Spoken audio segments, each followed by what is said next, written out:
Merci Pémi et bonjour, bienvenue à toutes et à tous sur le site de l'Atheneum de Philadelphie qui accueille depuis de nombreuses années maintenant notre groupe informel, le Cercle francophone d'histoire. Alors, comme toujours, cette présentation sera faite à débit lent, in slow French, afin de permettre au plus grand nombre de la suivre dans les meilleures conditions.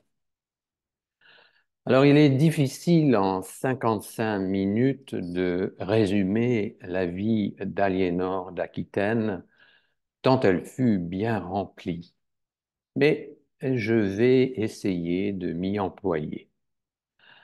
On pense qu'Aliénor est née à Poitiers en 1122, même si certains auteurs indiquent Bordeaux en 1124. Mais une chose est sûre, elle va vivre plus de 80 ans.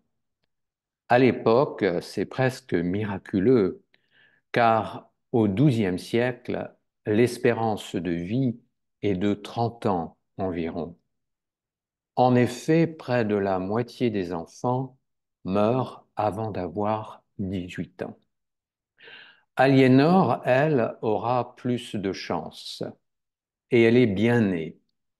C'est la fille d'un homme riche et puissant, Guillaume X, duc d'Aquitaine et de Gascogne, comte de Poitiers, troubadour et poète à ses heures.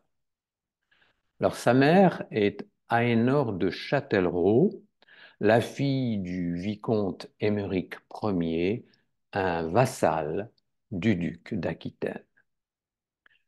Aliénor a un frère, Guillaume Aigré, mais il meurt en 1130, alors qu'il n'a que 4 ans. Elle devient donc héritière présomptive du duché d'Aquitaine à l'âge de 10 ans. Alors il lui reste une sœur, cependant, Pétronille d'Aquitaine, d'1 an, sa cadette. Mais Aliénor devient vite orpheline. Juste après la mort de son frère, elle perd sa mère, qui n'a que 27 ans. Puis, en 1137, c'est son père qui décède à son tour en pèlerinage sur le chemin de Saint-Jacques de Compostelle. À l'âge de 15 ans, Aliénor n'a donc plus de parents. Très vite, elle est sacrée à Poitiers. La voilà duchesse d'Aquitaine et comtesse de Poitiers. Ces territoires sont si vastes qu'elle est plus riche que le roi de France, Louis VI, même si en théorie, elle reste sa vassale. À 15 ans, Aliénor est une adolescente qui a déjà beaucoup d'aplomb, car elle a grandi dans ce duché d'Aquitaine où les femmes ont bien plus de liberté que nulle part ailleurs en Europe. Elle pratique l'équitation et la chasse. C'est aussi une passionnée de musique et de littérature. Et en Aquitaine, la culture rayonne grâce aux troubadours. On parle la langue d'oc et l'on pratique l'amour courtois. Et même si elle manque encore d'expérience politique, elle est prête à affronter les responsabilités considérables qui l'attendent. À la mort de leur père, Aliénor et Pétronille sont toutes deux confiées à la garde du roi capétien Louis VI, leur suzerain. Ça tombe bien, car le roi des Francs songe à marier son fils, Louis le Jeune, héritier du trône. Et bien sûr, Aliénor, cousine du prince au troisième degré, se révèle être un parti idéal. L'abbé de Saint-Denis, Surgé, organise donc le mariage qui se déroule à la cathédrale de Bordeaux le 25 juillet 1137. Le prince Louis a 16 ans et la duchesse d'Aquitaine 15. Hélas, le roi Louis VI, malade, ne peut assister à la cérémonie. Il reste en convalescence à Paris. Alors que le couple quitte Bordeaux pour rejoindre le roi dans la capitale, ce dernier meurt subitement d'une dysenterie. À peine marié, le prince Louis devient donc roi des Francs et Aliénor, son épouse, reine. Elle est couronnée à la cathédrale de Bourges le jour de Noël 1137. En quelques mois, Aliénor est donc passée du statut d'héritière du trône d'Aquitaine et de Poitou à celui de duchesse et comtesse, puis de princesse, et la voilà maintenant reine des Francs. Il est important de noter que malgré le mariage, les domaines d'Aliénor ne sont pas rattachés au royaume franc. Juridiquement, elle garde la possession exclusive de ces terres. Et ce point est fondamental, comme nous le verrons plus tard. Jeune, belle et enjouée, Aliénor a du mal à s'habituer à la cour de France, triste et morose. Mais très vite, elle va bouleverser les mœurs qui la régissent. Elle introduit, par exemple, au palais de la Cité de Paris, la mode vestimentaire occitane, très colorée. Elle fait appel aux ateliers de tapisserie de Bourges, qui égaient le palais de magnifiques tentures murales. De plus, en femme lettrée, Aliénor fait venir des troubadours et des trouvères. Elle introduit à la cour l'amour courtois, un usage apparu en Aquitaine sous le règne de son grand-père. En outre, elle invite dans la capitale de nombreux chevaliers et organise des jeux et des tournois. Bref, elle change rapidement les habitudes austères de la cour de France. Mais son jeune époux, Louis VII, très pieux, n'approuve pas toujours les goûts de sa femme. Il les juge trop sensuels, parfois ostentatoires. Louis et Aliénor sont donc mal assortis. Elle adore festoyer et lui aurait voulu être moine. Le sud-ouest profane d'Aliénor entre en collision avec le nord clérical et conservateur du jeune Louis VII. Malgré tout, les deux époux sont liés par une affection sincère. Et pourtant, elle parvient à cimenter leur union. Ainsi, Louis VII s'attache à préserver et consolider les droits territoriaux de sa femme, notamment en 1138, où il soumet sans pitié le baron Guillaume de Lézé. Ce dernier, un seigneur local du Poitou, n'approuve pas l'alliance d'Aliénor avec le roi des Francs et il a des velléités d'indépendance. Le roi lui fera amèrement regretter et brûlera la forteresse du baron. Alors pour sa part, Aliénor n'est pas en reste. Elle aussi s'active. En effet, sa sœur Pétronille, 16 ans, est amoureuse du vieux comte d'Amiens, Raoul de Vermandois. C'est un cousin du défunt roi Louis VI et un héros militaire. le passé glorieux de ce vieux seigneur attire Pétronille. Problème, Vermandois est déjà marié.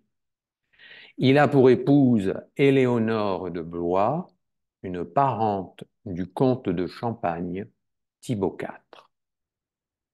Alors, pour satisfaire sa sœur, Aliénor tente de faire dissoudre ce mariage, évoquant des liens de cousinage. Elle y parvient, faisant appel au frère de Vermandois, un des évêques qui se penche sur ce dossier. L'annulation du mariage est accordée en 1142. Pétronille peut donc épouser le vieux Raoul, flatté d'avoir une prétendante si jeune. Mais le pape Innocent II, fervent défenseur de l'indissolubilité du mariage, est fou de rage. Il suspend les trois évêques qui avaient autorisé l'annulation et il se range aux côtés de l'épouse répudiée, Éléonore de Blois. Innocent II va même jusqu'à excommunier Pétronille et Raoul, qui vivent désormais en situation d'adultère. Cependant, 5 ans plus tard, en 1147, Éléonore de Blois décède. Le successeur d'Innocent II, le pape Eugène III, légitime alors le mariage de Raoul et de Pétronille, et tout finit par rentrer dans l'ordre. Aliénor a donc obtenu ce qu'elle voulait. Pourtant, cette affaire a laissé des traces, car le comte de Champagne, un parent d'Éléonore de Blois, entre en conflit avec le roi des Francs. Louis VII lance alors ses troupes sur les terres de son vassal. Un massacre effroyable en résulte. 1500 paysans champenois, retranchés dans une église, meurent brûlés vifs. Tous ces morts restent sur la conscience du roi et désormais, il va chercher à expier ce péché. Alors l'occasion lui en sera donnée le jour de Pâques 1146. Aliénor et Louis VII se trouvent alors en Bourgogne, à Vézelay. Le moine Bernard de Clairvaux y prêche. À l'initiative du pape Eugène III, il les invite à organiser une croisade, la seconde du Moyen Âge.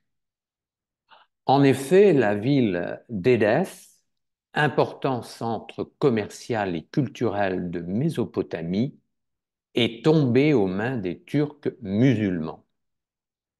Tous les hommes chrétiens de la ville ont été massacrés, leurs femmes et les enfants vendus comme esclaves.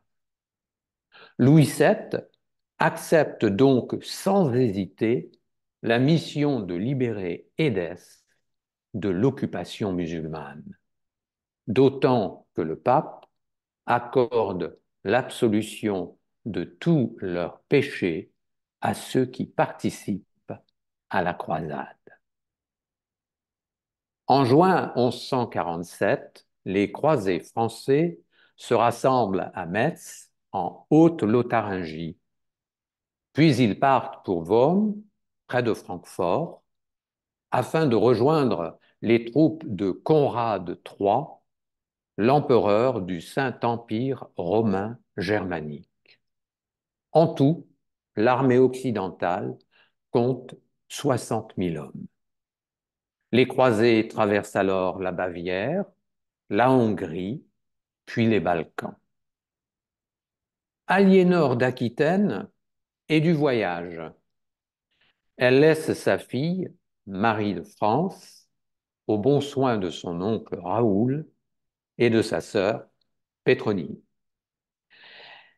Alors, il est à noter qu'Aliénor est la première reine à partir en croisade.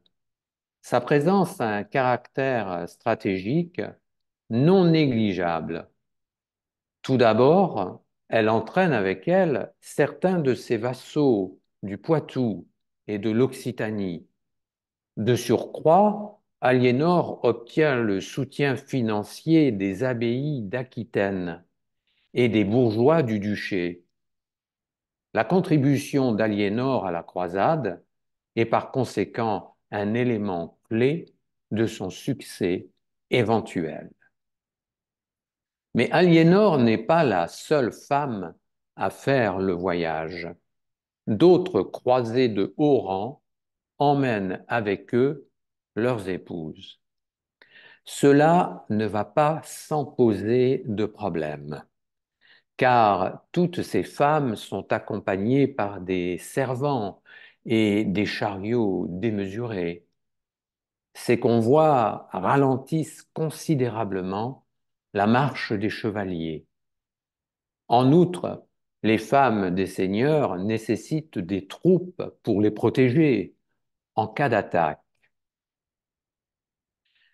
Il faut donc 5 mois aux croisés pour atteindre Constantinople, la capitale de l'Empire romain d'Orient.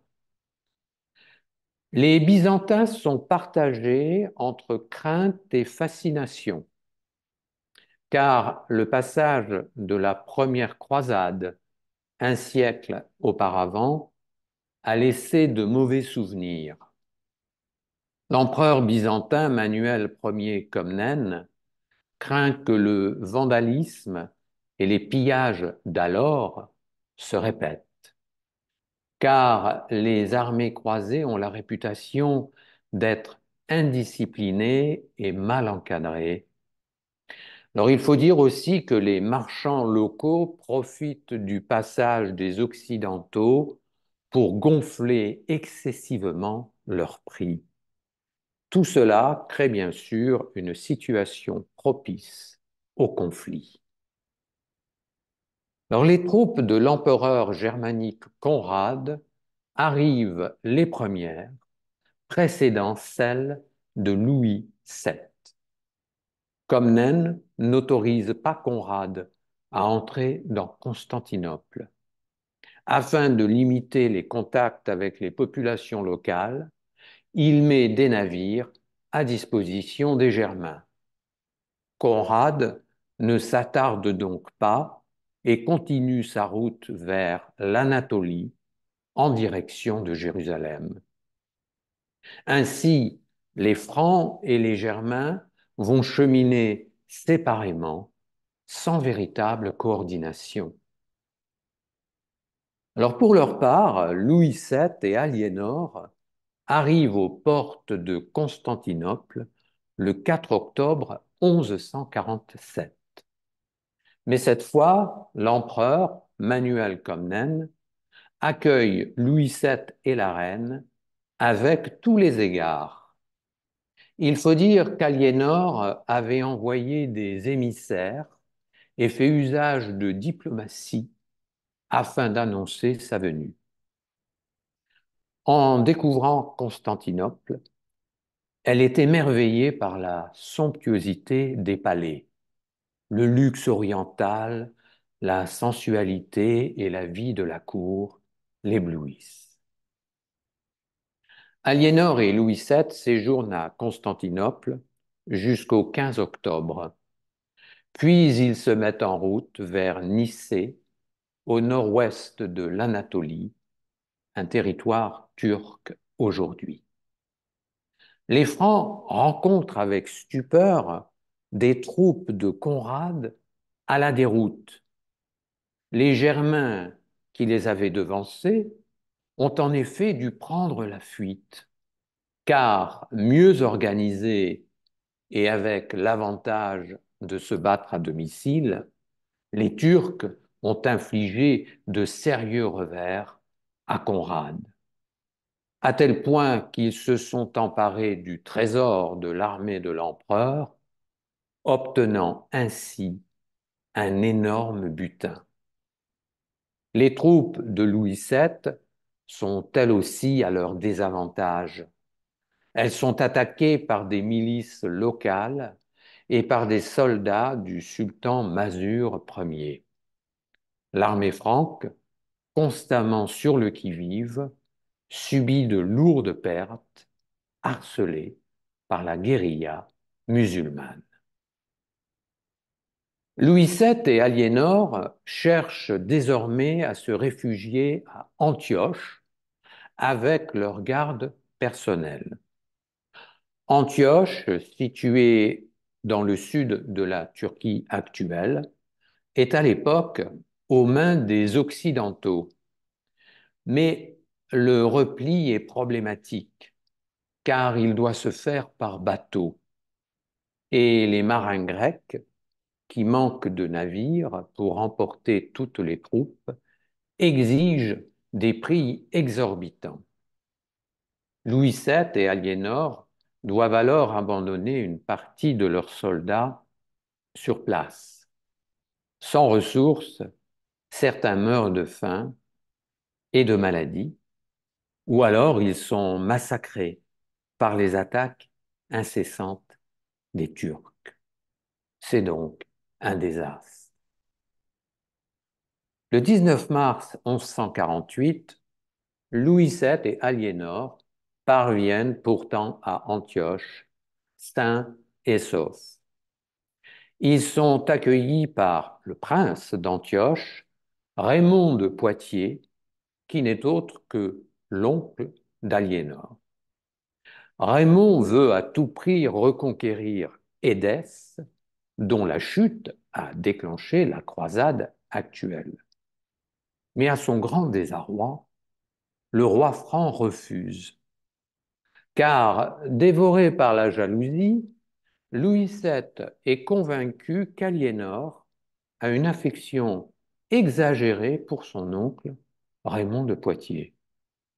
Il va même jusqu'à imaginer qu'elle a une relation amoureuse avec lui. Le roi commet donc une erreur politique majeure.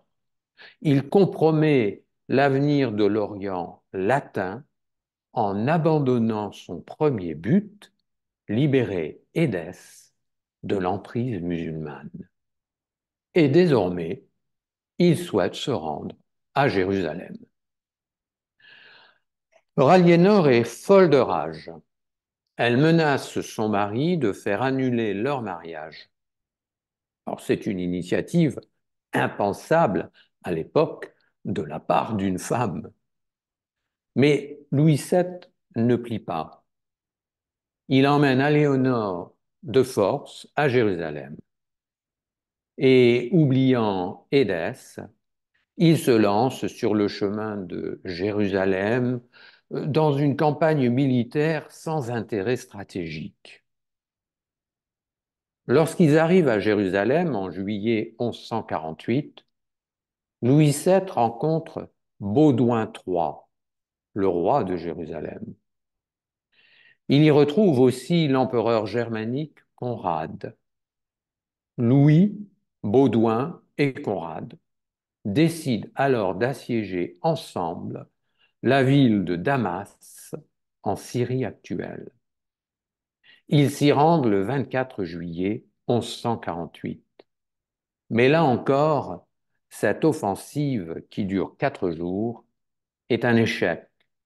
Les soldats de l'Alliance sont défaits par les musulmans et le mythe de l'invincibilité des chrétiens d'Occident s'effondre. L'armée expéditionnaire se disperse. Cette seconde croisade se conclut donc par une débâcle totale. Alors pendant ce temps, l'abbé Surgère en France, qui a la tutelle du royaume des Francs, presse Louis VII de rentrer à Paris. Alors après avoir fait ses dévotions à Jérusalem, Louis se résigne. Le roi et la reine prennent le bateau en direction du royaume de Sicile, mais sur 2 embarcations différentes. On spécule alors sur la fragilité de leur union. Le roi de Sicile, Roger II, un comte normand, les accueille. Aliénor, éprouvée par le voyage, arrive malade. Le couple royal fait donc halte à l'abbaye de Monte Cassino, où elle récupère des forces. Tous deux y rencontrent le pape Innocent III. Il s'entretient longuement en privé avec eux. Il les exhorte à se réconcilier, ce qu'ils font temporairement. Lors d'une cérémonie organisée par le pape, ils renouvellent leurs vœux de mariage. Et ils conçoivent en Sicile leur deuxième enfant. Ce sera encore une fille, Alix. Elle voit le jour en France en 1150. Mais toujours sans héritier mâle, Louis VII s'impatiente. Cette naissance ne fut hélas qu'un artifice, et l'idée de l'annulation du mariage par consentement mutuel fait son chemin. Alors, au mois d'août 1151, Aliénor, qui a désormais 29 ans, rencontre Henri Plantagenet à la cour de France. C'est le fils du duc de Normandie, Geoffroy Plantagenet, un descendant de Guillaume le Conquérant. Henri a 18 ans. Il est jeune et beau et il attire l'attention d'Aliénor. Mais s'il vient en France avec son père, c'est pour discuter d'affaires importantes. Tous deux cherchent à mettre un terme à un conflit récurrent qui oppose les Normands, théoriquement vassaux du roi des Francs. Mais Louis ne manque pas de noter l'attirance de sa femme pour le jeune Henri. Leur séparation semble de plus en plus inévitable. En novembre 1151, le roi des Francs se rend en Aquitaine avec sa femme Aliénor. Il y relève sa garde et fait place nette. Puis il rentre seul à Paris, laissant sa femme dans son duché d'Aquitaine. En mars 1152, l'archevêque de Bordeaux prononce l'annulation du mariage. Il utilise le prétexte de leur consanguinité, puisqu'ils sont cousins au troisième degré. C'est donc par ce subterfuge que le couple se sépare. Aliénor a enfin obtenu ce qu'elle souhaitait, mais elle est contrainte de laisser à leur père ses deux filles, Marie et Alix, 7 et 2 ans. Alors une fois l'annulation du mariage officialisée, Aliénor écrit à Henri Plantagenet afin de lui faire part de sa disponibilité. Il vient d'hériter du trône de Normandie. Son père est mort récemment. Elle épouse donc le duc le 18 mai 1152 à la cathédrale de Poitiers. Alors cette union est un véritable tremblement de terre politique. Il bouleverse la carte de l'Europe. Alors une petite parenthèse amusante cependant. Il est intéressant de noter qu'Aliénor a le même degré de parenté avec Henri Plantagenet qu'avec son ancien époux Louis VII. En effet, ils sont également cousins au troisième degré. Le 17 août 1153, Aliénor donne un fils à Henri, ce qu'elle n'avait pas pu faire pour Louis VII. Il le nomme Guillaume en honneur de Guillaume le Conquérant. Alors c'est un véritable camouflet pour le roi de France. Mais hélas, le petit Guillaume ne vivra pas longtemps. Il meurt à l'âge de 2 ans de convulsions. Entre-temps, en octobre 1154, le roi d'Angleterre, Étienne de Blois, petit-fils de Guillaume le Conquérant, meurt. Alors, son fils aîné étant lui-même décédé, c'est son cousin, Henri Plantagenet, 21 ans, qui lui succède. Et le 19 décembre 1154, il est couronné à l'abbaye de Westminster. Pardon. Il sera connu dorénavant sous le nom d'Henri II d'Angleterre. Voilà donc Aliénor, ancienne reine du royaume franc, devenue reine d'Angleterre à l'âge de 32 ans. Avec Henri, Aliénor règne donc sur des territoires considérables qui iront de l'Écosse au nord jusqu'aux Pyrénées au sud. Mais alors qu'Henri II guerroie en Angleterre pour asseoir son pouvoir, Aliénor, elle, s'installe en Aquitaine et elle entretient à Poitiers l'une des cours les plus brillantes d'Europe. Poitiers devient le centre de la vie courtoise, où se retrouvent artistes et poètes venus de tous les coins du royaume. Elle y fait reconstruire une cathédrale. Elle l'orne de merveilleux vitraux et fait de Poitiers une véritable capitale religieuse et politique. Elle discipline aussi ceux de ses vassaux qui n'approuvent pas son mariage avec Henri. De plus, elle s'assure du soutien des bourgeois. Elle accorde notamment à certaines villes commerçantes des chartes et des franchises. Elle administre également la justice, arbitre les disputes territoriales, gère les taxes collectées sur ces territoires. Et ce n'est que sous la contrainte de son mari qu'elle va rentrer en Angleterre, un royaume gris et froid pour lequel elle n'a aucune attirance. En 14 ans, entre 1153 et 1166, Aliénor va donner 5 fils et 3 filles à Henri, notamment Richard, cœur de lion, et le cadet Jean Santerre, dont nous reparlerons plus tard. Alors, cette fonction de génitrice va hélas considérablement réduire les domaines d'influence d'Aliénor. Et rapidement, Henri II prend l'ascendant sur elle. En fait, c'est un roi très autoritaire.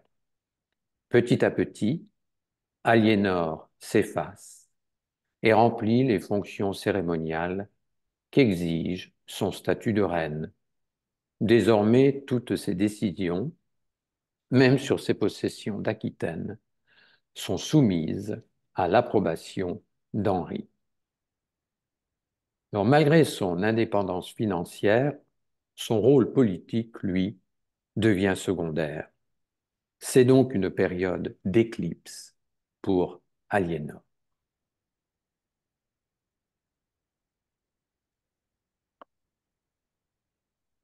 Alors, pendant ce temps, de l'autre côté de la Manche, Louis VII se remarie. Il épouse Constance de Castille en 1154. Elle lui donne 2 nouvelles filles, Marguerite et Adèle. Constance meurt en 1160 sans lui donner d'héritier mâle. La même année, le roi des Francs épouse sa troisième femme, Adèle de Champagne. Et 5 ans plus tard, Louis VII a enfin un héritier mâle du nom de Philippe. Désormais, la succession à la couronne des Francs est assurée. Alors le temps passe en Angleterre et l'idylle entre la duchesse d'Aquitaine et Henri II touche à sa fin. Aliénor se rend compte qu'elle a quitté un roi des Francs pieux et austère, mais qui lui fut fidèle, et cela au profit d'un roi d'Angleterre autoritaire, paillard et brutal, et qui plus est, infidèle. Car Henri II d'Angleterre multiplie les bâtards. Conséquemment, en mars 1168, Aliénor quitte l'Angleterre. Sa relation avec Henri s'est irrémédiablement distendue. Elle retrouve alors avec bonheur sa ville de Poitiers qu'elle avait délaissée. Mais un an plus tard, en 1169, Henri II visite le continent. Il se rend à la forteresse de Montmirail, en Champagne. Il y rencontre Louis VII afin de parler affaires religieuses, un sujet qui intéresse le roi des Francs, très dévot. En effet, ce dernier offre depuis 5 ans l'asile à Thomas Becket, archevêque de Canterbury. Becket qui conteste l'autorité d'Henri sur l'Église d'Angleterre. Alors la réconciliation sous l'égide de Louis VII semble porter ses fruits. Et en décembre 1170, l'archevêque Becket rentre en Angleterre. Mais Henri, qui ne souhaite pas rendre à Becket ses propriétés ecclésiastiques, le fait assassiner le 29 décembre par 4 de ses chevaliers. Ce crime a un retentissement énorme en Europe. Il ne fait qu'aggraver la réputation de brutalité du roi anglo-normand.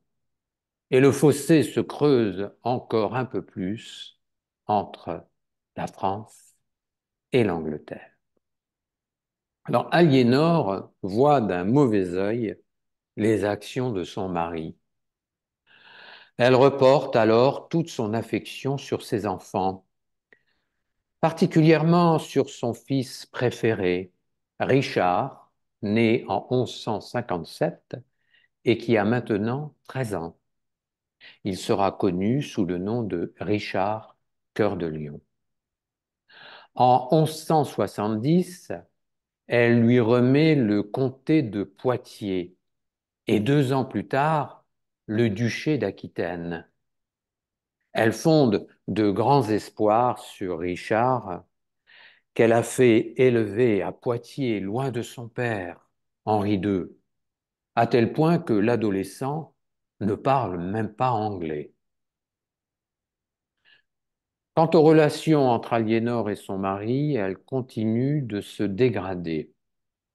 La volonté centralisatrice du roi d'Angleterre, qui veut tout contrôler, agace Aliénor et ses fils. Craignant pour l'Aquitaine, elle va alors inciter 3 de ses enfants mâles à s'allier avec le roi de France Louis VII contre leur père. 3 fils, sauf Jean, le cadet, qui n'a que 7 ans. Alors, qui sont-ils, ces fils? Tout d'abord, il s'agit d'Henri le Jeune, l'aîné, donc l'héritier présomptif de la couronne d'Angleterre. Il reproche à son père d'avoir fait assassiner Thomas Becket, qui fut son tuteur adoré. Il y a aussi Richard, désormais comte de Poitiers et duc d'Aquitaine. Son père l'a relégué en 3e position au titre de la succession du trône d'Angleterre, ce que Richard ne supporte pas. Et pour sa part, le 3e fils d'Henri II, Geoffroy, futur duc de Bretagne, reproche à son père sa totale dépendance financière. Voilà donc un terreau favorable à la révolte des enfants contre leur père. Aliénor, elle, se trouve donc un allié improbable, Louis VII, son ancien mari, car lui aussi voit dans le royaume anglais un voisin bien encombrant. C'est donc sur le continent que va se jouer cette révolte interne contre Henri VII. Henri II, pardon. Mais le soulèvement est un échec. Henri le Jeune, Richard et Geoffroy sont encore trop inexpérimentés. La ténacité et les forces militaires de leur père sont en fait bien supérieures. Après la débâcle, ils se réfugient à la cour de France sous la protection de Louis VII. Aliénor, quant à elle, est capturée par les soldats d'Henri II. Déguisée en homme, elle a tenté sans succès de rejoindre elle aussi la cour de France. Et à 51 ans, la voilà disgraciée et gardée en résidence surveillée. Désormais, le roi d'Angleterre, trahi par sa femme, vit publiquement avec sa maîtresse, Rosamond Clifford. Rosamond, 34 ans, femme d'une grande beauté et fille d'un seigneur anglo-normand. Henri II espère pouvoir faire annuler son mariage avec Aliénor et épouser sa maîtresse. Mais il se heurte au refus du pape et le sort s'acharne sur les projets matrimoniaux du roi d'Angleterre, car Rosemonde meurt de cause inconnue 2 ans plus tard, en 1176, à l'âge de 36 ans. Aliénor et Henri II resteront donc mariés contre leur gré. Pour la rébellion avortée d'Aliénor et de ses fils va coûter 15 ans d'emprisonnement à la reine. Aliénor est tout d'abord retenue au château de Chinon, dans la Loire. Quelques mois plus tard, commence un long supplice au château de Sarum, en Angleterre, où elle vit en résidence surveillée. De 1176 à 1189, pour être précis. Aliénor est désormais une femme sans pouvoir, coupée des affaires politiques. Confinée avec quelques servants, elle se languit et correspond régulièrement avec ses fils par lettres de messagers. Alors nous voilà maintenant en 1180. Le temps passe. Aliénor, nous le savons, se morfond en Angleterre. Son ancien mari, Louis VII, décède en France à l'âge de 60 ans. C'est le prince Philippe, 15 ans, qui monte sur le trône du roi des Francs. Il sera connu sous le nom de Philippe II, mais aussi, plus tard, sous celui de Philippe Auguste. En 1183, Henri le Jeune, le fils d'Aliénor et d'Henri II, tente à nouveau de se révolter contre son père. Endetté, il souhaite obtenir du roi d'Angleterre le duché de Normandie. Avec l'aide de son frère Geoffroy et celle de Philippe II, Henri le Jeune tente une embuscade à son père de passage à Limoges. Mais une fois encore, cette tentative est vouée à l'échec. Henri le Jeune doit fuir. Sans véritables alliés, l'héritier présomptif du trône d'Angleterre se réfugie en Aquitaine. Il y attrape hélas une dysenterie et meurt seul à l'âge de 28 ans. Son dernier acte sera de plaider auprès de son père la cause d'Aliénor, toujours retenue en Angleterre. En fait, il faut qu'elle attende encore 6 années pour retrouver sa liberté. Henri II meurt le 6 juillet 1189 à Chinon, épuisé moralement et physiquement par la guerre que lui livre le roi de France. Richard Ier, dit Cœur de Lion, monte sur le trône d'Angleterre. Son premier acte politique est de faire libérer sa mère. À 67 ans, Aliénor savoure enfin son indépendance retrouvée. À peine monté sur le trône, Richard Cœur de Lion entame la troisième croisade avec Philippe II de France afin de libérer Jérusalem des musulmans. Et c'est désormais Aliénor qui assure la régence en Angleterre. Mais à l'automne 1192, Richard, qui rentre de croisade, est retenu captif par le duc Léopold V d'Autriche, un allié du roi de France. Philippe II souhaite en effet placer sur le trône d'Angleterre Jean sans terre, qui serait bien plus docile que Richard. Aliénor, scandalisé, en appelle au pape Célestin III, qui en théorie a le devoir de protéger tous les croisés. Mais, pour des raisons politiques, le souverain pontife n'intervient pas. Aliénor est donc contrainte de payer une énorme rançon pour faire libérer son fils. Enfin réunis, Richard et Aliénor quittent l'Angleterre le 12 mai 1194.